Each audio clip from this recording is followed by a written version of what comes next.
So earlier this year, I released a chapter looking at how we could do better grounded theory in health research, which is sort of where I'm based. And my colleagues Kat and Sam came to me and said, look, we've been doing some analysis on visual media. Do you think there's a way of adapting your chapter into this? And this will be published in the Qualitative Methods in Psychology Bulletin next spring. So we think that we've done something that is actually useful and makes grounded theory go that little bit wider than traditional uses of grounded theory. So this is what I'm just going to cover today. We're going to look at sort of grounded theory in the context of cross-disciplinary research. I'm going to explain a little bit about my ontology and epistemology and my approach to grounded theory. Talk about non-traditional texts and how our collaboration has facilitated analysing those. And then about the process itself before we start to sort of reconcile some of the issues that I'm sure, if you know anything about grounded theory, you'll identify with this methodology. Just let people sit down. So just a show of hands, does anybody do grounded theory research in the room? One person, two people. Right, okay, so we've got a couple. So grounded theory research, for those of you who don't know, was created by two health sociologists, Barney Glaser and Anselm Strauss, in America. They had a massive falling out in the mid sort of 70s, 80s, and then Anselm Strauss went one way and Barney Glaser went the other way, and Anselm Strauss released a book in 1987, 20 years after the original book on grounded theory. And then Barney Glaser spent the next 5 years taking page-by-page commentary on that book and published his own book saying how Anselm Strauss had got it wrong. However, it's very, very commonly used. It was one of the most commonly used throughout the last 50 years. But there's a very specific way of doing grounded theory which makes it distinct from some other qualitative methodologies, and that's what we'll cover a bit later on today. So it is based and it's sort of equipoised on these key principles, and there's about 7 in total. So the first is about having no a priori assumptions. So going into your data completely, trying to distance yourself from what you already know about the data and then going in and analysing that data. Second thing is about it being a data-driven analysis, and this sort of falls on from no a priori assumptions because it presents data first and foremost, and then it's the interpretation of that data thereafter. Third is coding in vivo, so basically really immersing yourself in the data and then working with the data in order to code itself. So it's sort of cyclical and it's sort of iterative, where you're using chunks of data as the codes to code the data. The next principle's constant comparison. So this is that you will take your first transcript analysis and you will compare it within itself, and then you'll take your second transcript and you'll go back to the first, then you'll take your third and you'll go back to the second and the first, and so on and so forth. It also relies on reflective practice, so making sure that you're keeping memo notes, how you're feeling and interpreting the data, which helps you also notice where you as an analyst are over-interpreting or are producing too much of a voice within your analysis to make sure that your data is taking centre stage.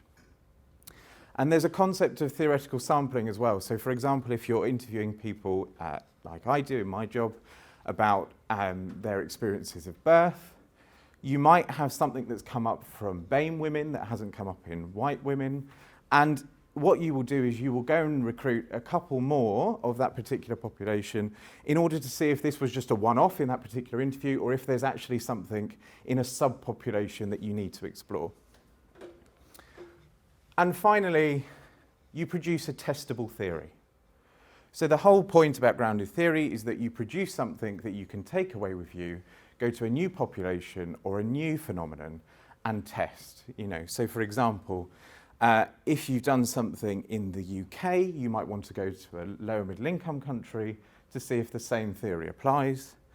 And likewise, it might be that you want to do it with a new phenomenon, so it might be the experiences of child loss that you've researched, and you might want to go and do some research on spousal loss. So our collaboration, we came together to analyse The ITV Drama Cheaters, did anybody see it? Nobody saw it. Wow, okay, that's the first time I've ever had that audience.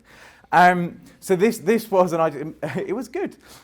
This was an ITV drama based in a university setting with a lecturer called Leah and a student called Rose. And it's about their interaction. It was done over 4 days on ITV One from Monday to Thursday, and we've analysed this in a number of different ways. And the analysis that we wanted to look at from a grounded theory was about the power relationship between these two academic women in very different stages of their academic life. One's a student and one's a lecturer who hasn't quite got tenure yet. I would strongly suggest you go and see it. So it consisted of me. I'm a psychologist. That's usually when everybody takes a deep breath in. And then I've got my colleagues, Catherine and Samantha Wilkinson, who are both from sort of a human geography background. So, ontology and epistemology, people hate these, and I'm not a massive fan of them either. However, I'm just going to set out very briefly where I stand on those spectrums. Okay? So, I'm a critical realist, so people might come to my interviews when they do interviews with me and tell me complete lies, but I assume that they are the truths that these people are living. And I have an epistemological stance which is based on, we use the data for what it is. If it's been constructed by the participant, then that's fine, but I use the data as what it is. So that's me. I'm not expecting you to agree. Most people don't. And then this is our grounded theory process. So what we had to do is, grounded theory is probably one of the most rigorous, or it's certainly respected as one of the most rigorous qualitative methodologies. So we had to stay true to that, but we also had to apply it in a context where the data, and in this context for performing arts, literature and visual media, the data is not objective. It's data can be interpreted. You might see, and recently I've just gone and seen Fiddler on the Roof in the theatre, and I've seen that before in the theatre, and I've seen the film, and they're all different interpretations of the same text. The same words are spoken, but they're spoken in different ways. So we had to reconcile some of these problems. And what we did was we took the 9-phase, 20-stage model that we produced earlier this year, or me and some colleagues of mine produced earlier this year, and we've developed a 9-phase, 17-stage, so it's slightly less stages in this data analysis, for grounded theory specific to psychological studies using data from these sources. And as I said, that will be out early next year. So here it is. Can you see that at the back? Okay. So I'm just going to go over the study phases. So it's about the study design and development. It's the first bit of grounded theory. We then go to preparing the data and how data should look for these particular data that we're collecting. Cleaning the data and how that might be different to cleaning data which is from a traditional sort of interview-based study. Coding the data, which is pretty much the same, and we'll get onto that in a minute. And then we follow through to theme development, theory generation, defense of the theory, which is often a stage in grounded theory. And I review a lot of papers internally and externally that come from a grounded theory piece of research. And there's no defense of a theory. If you're producing a theory, you have to defend it, as far as I'm concerned, as a grounded theorist. And then how you might write up grounded theory, because even visually, writing up grounded theory is very different. It's very data heavy. Whereas if you look at something like thematic framework analysis, you might not even present the data within your discussion at all. It might be sidelined in a table. So how to write it up, how to then go about testing it. And then what we've also done is said, where if you're working in teams, what should be done by each person individually or what should be done collaboratively. So, we obviously were working in a team, and what we've suggested is that if you are working in a team, you should probably do this in tandem, but separate from one another, and then come in at various points to cross-check your coding and so on. But you basically go through a process of coding, and then in grounded theory, wonderful. In grounded theory, you go to developing supercategories. So these are what we would know in thematic analysis as themes. But then the themes are further refined to what in grounded theory is called a theme. So, you know, there's a difference in the methodologies. And then eventually you generate your theory. The whole point about grounded theory, or certainly the way that I do it in cross-disciplinary settings, is that you have to have consultative analysis. There is no point you sitting as an island and then all of a sudden trying to write it up together, and it doesn't make sense to anybody because you may have interpreted things in slightly different ways. So we also put into this paper on when you should come together, and really and truly there are, at every stage of the analysis, you should come together to talk about the coding and the themes that you are starting to generate. So here we go, just a more visual representation. So coding is initially broad in grounded theory with open codes, codes being used from within the data set itself. It then goes to focus codes where some of these smaller codes are merged together. The ones that are significant are carried through and the ones that aren't are dropped. And through more iterations, you get to this process of developing supercategories and finally grouping into themes. And this is where you then do a next step, which is how do these themes relate together? And that's your theory. So there are issues, though, with non-traditional texts. So when we're looking at the performing arts, visual media and other non-traditional data, there's very little guidance on how you analyse this text, particularly in psychological studies, but actually broader. Where it does exist, it's often used with interviews, so there's maybe photo elicitation or something, but it's usually an interview-based data collection with some form of visual media attached to it.